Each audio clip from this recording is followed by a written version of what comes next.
Morning, কেমন আছো বন্ধুরা? তোমরা সবাই আশা করি খুব ভালো আছো। সরস্বতী ব্লগ চ্যানেলে তোমাদেরকে জানাই অনেক অনেক ভালোবাসা। তো অনেক দিন পর আবার একটা নতুন ব্লগ নিয়ে চলে এলাম। আর সকালে ঝাঁট দেওয়া দেখাতে শুরু করে দিয়েছি, কারণ ঘুম থেকে উঠেছি, অনেকক্ষণই উঠে খানিকক্ষণ বসেছিলাম। তারপরে ভাবলাম না, কাজটা শুরু করে দিই। তো ওর জন্যই ঝাঁটটা, ঘরদোরগুলো ঝাঁট দিয়ে বার করেছি, ঘরগুলো। আর এই বারান্দাটা ঝাঁট দিয়ে নেবো। বাসনগুলো কলতলায় বার করে রেখে দিয়েছি, ঝাঁট দিয়ে তারপর বাসনগুলোকে মাজবো। তো সকালবেলা উঠে কেন বসে রয়েছি, পায়রাগুলোকে খেতে দেওয়া হয়েছে না, আর আমার খুব ভালো লাগে যে পায়রাগুলো খাবে যখন বসে বসে দেখি, তো ওর জন্যই বসেছিলাম। তো খেয়ে নিয়ে ওরা চলে গেছে উড়ে, আর আমি কাজ করছি। তো ব্লগটা পুরোটাই দেখতে থাকো, আশা করি ভালো লাগবে। অনেক দিন পরেই একটা নতুন ব্লগ নিয়ে এলাম। তো চলো কাজগুলো সেরে নিই।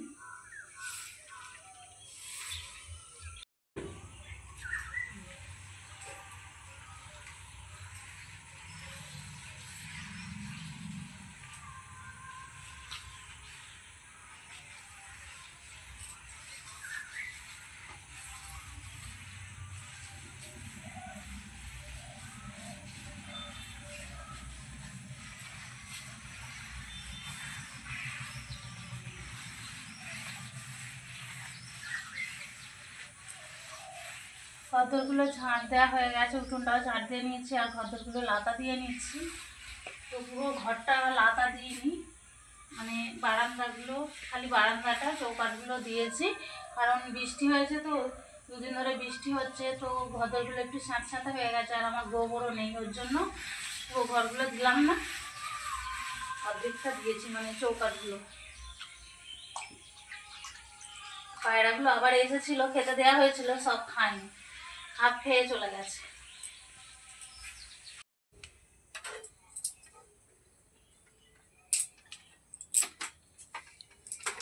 বিছানা গোছাতে চলে এসেছি, চা খাওয়া হয়ে গেছে অনেকক্ষণই, মুড়ি খাওয়া তরকারি হয়ে গেছে, ছোটোটা বড়োটা খেয়ে নিয়েছে, আমাদের এখনও খাওয়া হয়নি। বিছানাটা গুছিয়ে দিয়ে খাবো, তো ওর জন্য বিছানাগুলো গুছিয়ে নিই আগে। আর ব্ল্যাঙ্কেট আমাদের সবসময় বাইরেই থাকে।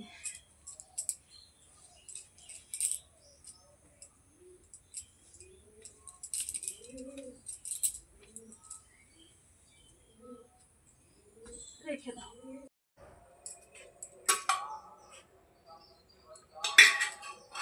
মুড়ি ছিল না, মুড়ি নিয়ে এলাম দোকান থেকে, নিয়ে এসে খেতে বসে পড়েছি, খাবো। তোমাদের দাদা ভাইয়ের আর আমার জন্যই বেড়ে নিয়েছি। আর গতকালকের মাংস তরকারি ছিল, খাইনি, তো ওটাই রেখে দিয়েছিলাম। আলু, মাংস নেই, অল্প আছে আলু, আলুগুলো দিয়ে বেশ বাসি মাংস তরকারি দিয়ে মুড়ি খেতে ভালো লাগে, তো ওর জন্যই রেখে দিয়েছি, ওটাই খাবো দুজনা। তো চলো, তুমি আনবে। তো পটল নিয়ে এসছে বড়টা, তুলে বড় ছেলেটা আর কি।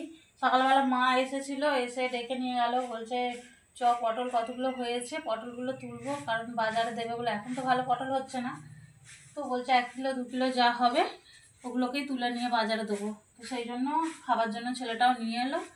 আর তোমাদের দাদাভাই ওই ঘরটা পরিষ্কার করছে, কারণ আলু চলে এসছে। আর এই দেখো কী অবস্থা, এইগুলো সব এখানে আলু ছিল, এই ফটোগুলো সব নষ্ট হয়ে গেছে। কবে থেকে এই ব্যাগটার ভেতরে ছিল, তো খুঁজে খুঁজে আলা খুঁজে পাইনি, অতগুলো ফটো সব নষ্ট হয়ে গেছে, জল পেয়ে গেছে। কারণ যখন আমাদের এই বাড়িটা মানে ভেঙে গেছিলো, তখন এখান ওখান করা হয়েছিল, তো কোথায় মানে ঢুকে গেছিলো খুঁজে পাইনি, মানে কোন ব্যাগে চলে গিয়েছিলো, তো খুঁজে পাইনি। আজকে তোমাদের দাদাভাই ওই ঘরটা পরিষ্কার করছে, তো ওখান থেকেই খুঁজে বার করে ঢেলেছে এখানে, দেখছি নষ্ট হয়ে গেছে। আর কিছু করার নেই, সেই ছোট্টবেলা থেকে ফটোগুলো সব জড়ো করে করে রাখা হয়েছিল, সব নষ্ট হয়ে গেছে, ওগুলো ঠিক করা যাবে না। আর আলু চলে এসছে, ওর জন্যই তোমাদের দাদাভাই ওই ঘরটা পরিষ্কার করছে।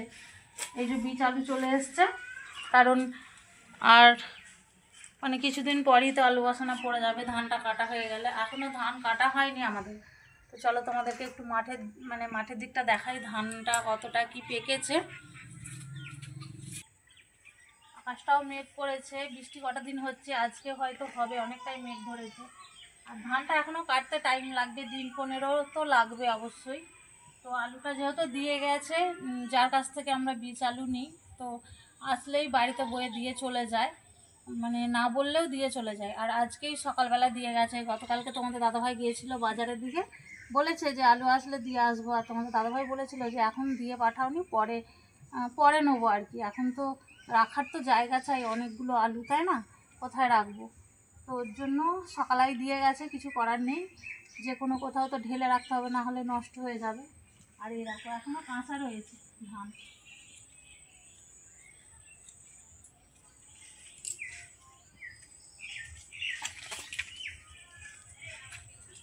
ধানটা পড়ে যাচ্ছে, যেহেতু বৃষ্টি হয়েছে তো হাওয়া দিয়েছে বলে সামনেটায় পড়ে গেছে। এবার এতদিন থাকতে থাকতে অনেকটাই হয়তো হাওয়া দিলে পড়ে যাবে, পড়ে না গেলেই ভালো, পড়ে গেলে কাটার অসুবিধা হয়।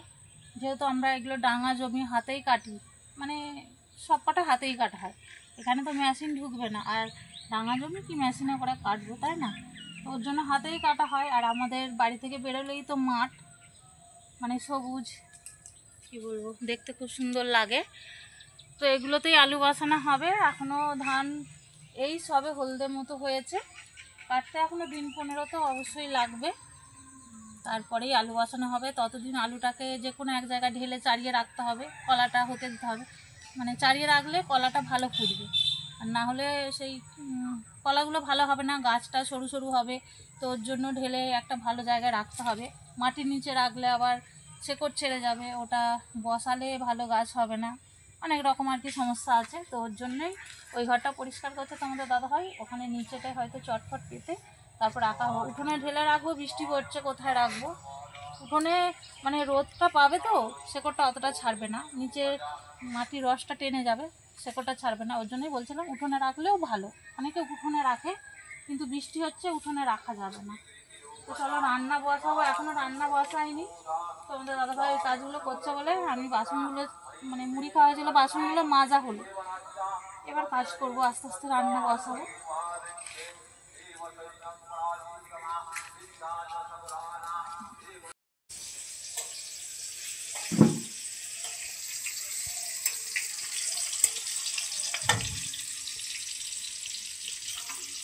তো রান্না বসিয়ে দিয়েছি বন্ধুরা, ভাত ফুটে গেছে, আর এখানে পটল ভাজা হচ্ছে। পটল ভাজা করবো আর কপির তরকারি করবো, এটাই। পটলটা আগে ভেজে নিচ্ছি, ভাতটা হয়ে এসছে বলতে ভুল বলছি, ভাতেই ফুটেছে আর কি। পটলটা ভাজা হয়ে গেলে এদিকে তরকারিটা বসাবো, বেলা হয়ে গেছে অনেকটাই, 12টা বেজে গেছে, আর এই সবে ভাত বসিয়েছি। তো বেশিক্ষণ লাগবে না, যেহেতু গ্যাসেতে হচ্ছে, একদিকে ভাত একদিকে তরকারি, তাড়াতাড়ি হয়ে যাবে।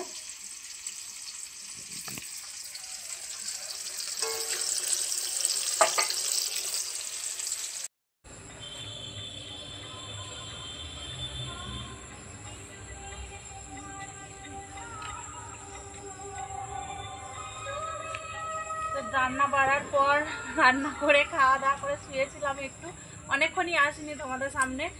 আর জামা কাপড়গুলো তুলে নিচ্ছি, কারণ বিকেল হয়ে গেছে, রোদ্দুর দেয়নি ভালো, ওর জন্য সব ভেজা রয়েছে, বাড়িতে চারিয়ে দিতে হবে। জামা কাপড়গুলো তুললাম, ঘরগুলো ঝাঁট দেওয়া হয়েছে, বিকেলে আর কি যা কাজ মোটামুটি হয়ে গেছে, এগুলোকে চালিয়ে দিলেই হয়ে যাবে। তো ঠিক আছে বন্ধুরা, আজকে এখানেই ভিডিওটা শেষ করলাম, দেখা হচ্ছে নতুন একটা ভিডিও নিয়ে।